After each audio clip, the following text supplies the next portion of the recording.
मैं चीज़ बताने वाला हूँ, बहुत ज़्यादा इंपॉर्टेंट है। फर्स्ट ऑफ ऑल, ये सारी इन्फॉर्मेशन मुझे मेरे एक चाइनीज़ दोस्त से मिली है, जो कि मेरा बिजनेस पार्टनर है और हुआंगैंग सिटी में रहता है, जो कि वुहान के बहुत ज़्यादा पास है।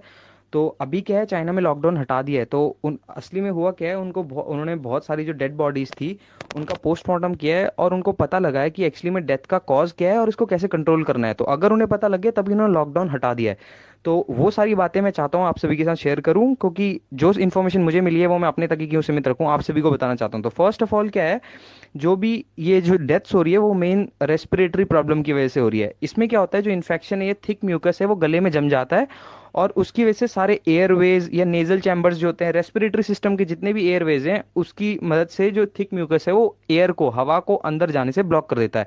थिक म्यूकस म्यूकस मतलब बलगम जो है वो गले में जम जाता है, और वो हवा को अंदर जाने नहीं देता, ऑक्सीजन को जाने नहीं देता, तो तभी लोगों को वेंटिलेटर की जरूरत पड़ती है।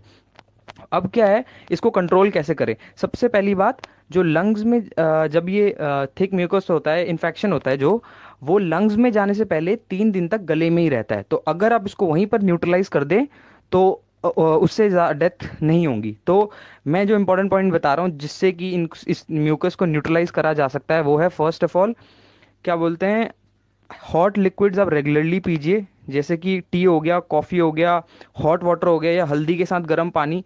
गर्म पानी जितना रेगुलरली पी सकते हैं उतना ज़्यादा पीजिए। तो इससे होगा क्या, जो थिक म्यूकस जमा है हमारे हमारे गले पे, वो नीचे पेट में चला जाएगा, और पेट में होते हैं गैस्ट्रिक जूसेस।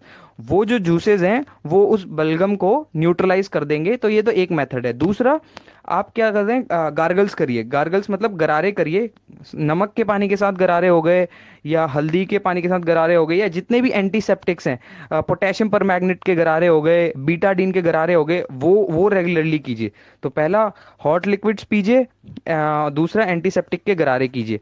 तीसरा है मोस्ट इंपॉर्टेंट, कि आपको इम्यूनिटी इम्यूनिटी अपनी स्ट्रांग करनी है, जिसमें कि आप विटामिन सी रेगुलरली लीजिए, वैसे फूड जिनमें विटामिन सी होता है वो लीजिए, एंड सिट्रस फ्रूट्स लीजिए।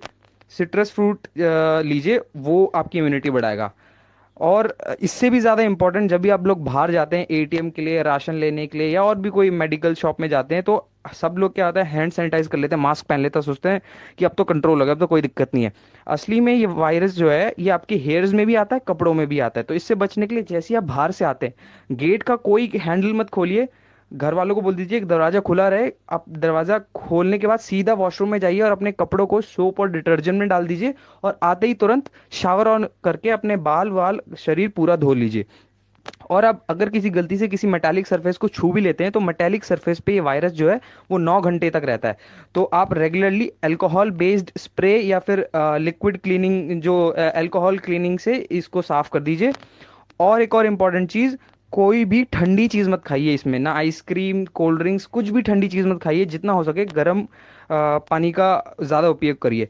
यही सारी चीज़ें जो बहुत ज़्यादा इंपॉर्टेंट है, और मुझे लगा कि आप सबके साथ शेयर करनी चाहिए, जो कि इन्फॉर्मेशन मेरे पास आई है मेरे चाइनीज़ दोस्त से। तो अगर आपको ये इन्फॉर्मेशन यूज़फुल लगी तो प्लीज़ इसे अपने किसी जानने वालों को शेयर करिए, ताकि ये ज़्यादा से ज़्यादा लोगों तक पहुंचे। इसको वैसा मत, वैसे व्हाट्सएप फॉरवर्ड मत समझिए जो किसी ने भी कुछ भी बक दिया।